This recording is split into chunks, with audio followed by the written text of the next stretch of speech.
Okay, we've shot the film, time to develop it. Here is my film developing darkroom in a box. This bunch of papers is all of my developing times, my film information. It's all available on the web, print it out, have it ready.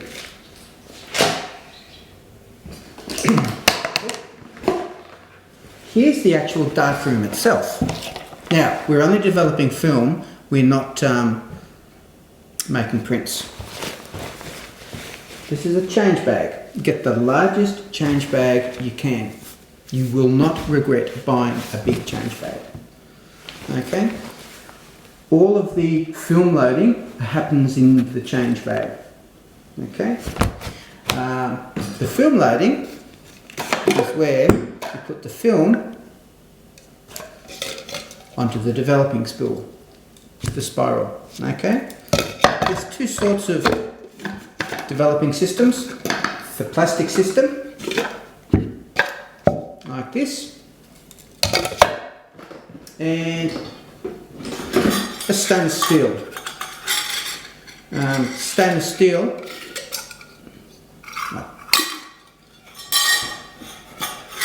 steel reels have the advantage of being really strong. They last a long time. Harder to load. They take a lot more practice learning how to load them, and you can load these wet. So if you're doing lots of film developing, these are the way to go. If you're starting out, I recommend you start out with plastic one. The metal reels. The metal spirals are loaded from the inside out. So you stick the leader in there, you stick the leader under the little clip there, and then in the dark you load it and the film goes around the spiral and ends up there. You snip it off, push it down, put it in the pot. With a plastic spiral, it starts loading on the outside. So you feed it to the top, and there are little ball bearings in there. See the little ball bearing? The little ball bearings in there. You go click, click, click, click, click, click, click, feed the film through, and it loads itself into the spiral. If you're starting out in film, I recommend you buy the cheapest roll of film you can get. This was a roll of colour film, and you use that for your practice. You're practicing. You need to practice taking pictures, loading the camera, everything. This is my practice roll. So normally you snip the leader off, but I don't want to because I want to ruin it.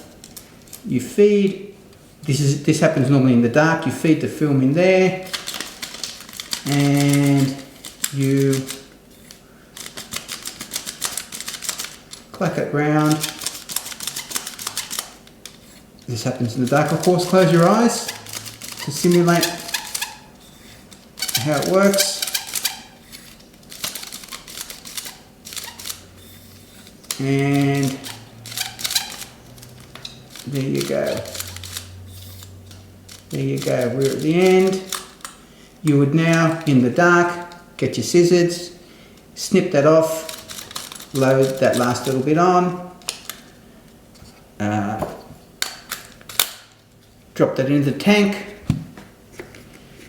You then put the lid on. The lid makes it all light tight and you can take it out of the bag. Okay.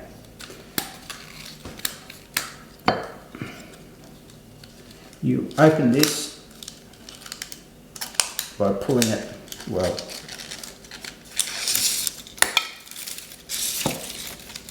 Just going to take this off. There we go. Okay.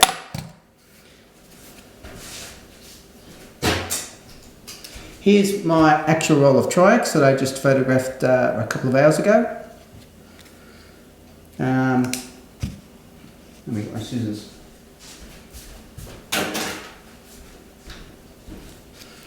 Here's the roll of Tri-X that I photographed a couple of hours ago. I'm going to just trim. Now, notice that I've torn off the tongue. That tells me that I've exposed this film. Otherwise, it's easy to get mixed up and you either develop film that hasn't been exposed, or your multiple exposed film you've already taken, and either one of those is a bad thing. So you snip that off. Yep, and then you just trim the corners a little bit. Snip, snip, like that. Okay, now I'm going to put this into the change bag.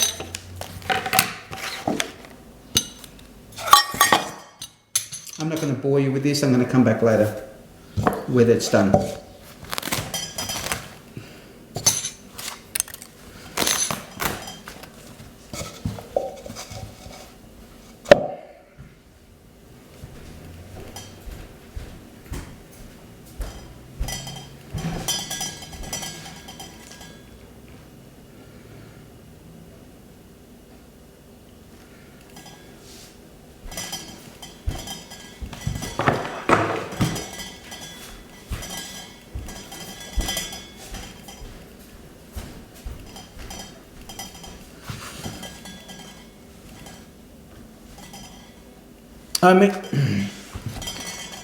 I mentioned a moment ago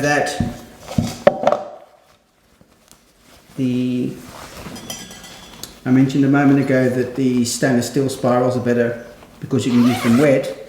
With these spirals, if there's any water in the tracks there, as soon as the film hits it, it sticks and it doesn't want to wind anymore. So you've got to make sure that that is very, very dry. Okay, I've got to make sure I load the spiral, the shaft, and the lid. Okay, my film, my scissors. Okay.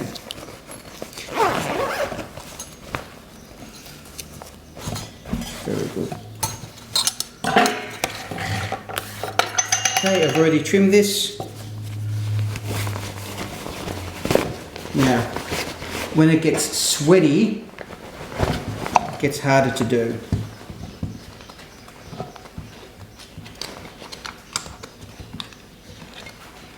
So you want to work reasonably quickly. With your roll of test film, I would be loading and unloading your film until you can do it. Well, you need to do it with your eyes closed until you are very, very confident that you can do it, and only then start using a real roll of film. The reason being that if you don't load your film correctly, then it gets damaged. The corners get crumpled and stuff, and that ends up with leaving marks on the film. Okay.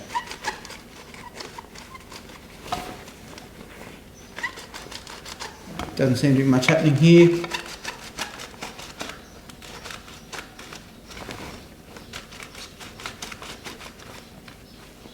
Believe me, it is. The other disadvantage with a plastic system is they use a little bit more chemistry. Not a lot. A stainless steel uses 250 mil per roll. A plastic uses about 290-300 mils per roll. That's for every 35 mil. Okay, I have now got to the end of the... Now, when you cut your film, I used big scissors here. I shouldn't have. Get a pair of child scissors, like little kiddie scissors, that have rounded edges. Not to protect you, because if you're not careful, you'll cut a hole. With big scissors, you can cut a hole in your change bag, and then it'll start letting light in. Okay, my reel's on. I need the tube.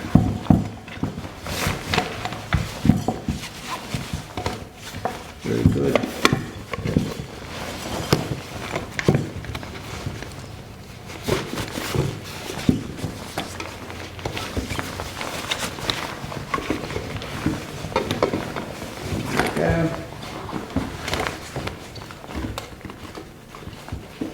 I normally use stainless. And another advantage of plastic reels is that they are convertible. You can do 35mm on 20. Okay, there we go. I'm done. So,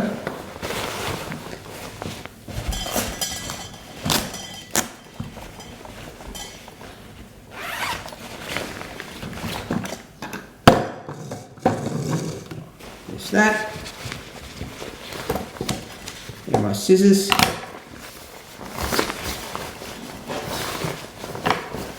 And my reel of film. When you're loading your film, make sure you pull it firmly at the end, or else sometimes you can leave a bit of the last few frames in the canister. Okay. These are the scissors I should have been using. See how they got round in? They're little kiddie scissors. These are crocs. It's a crocodile. So they're just long enough to cut the film and not long enough to cut the bag. Okay, the rest of this can be performed in daylight. Let's go through the rest of the process now. Okay, let's see what else is in my goodie bag here.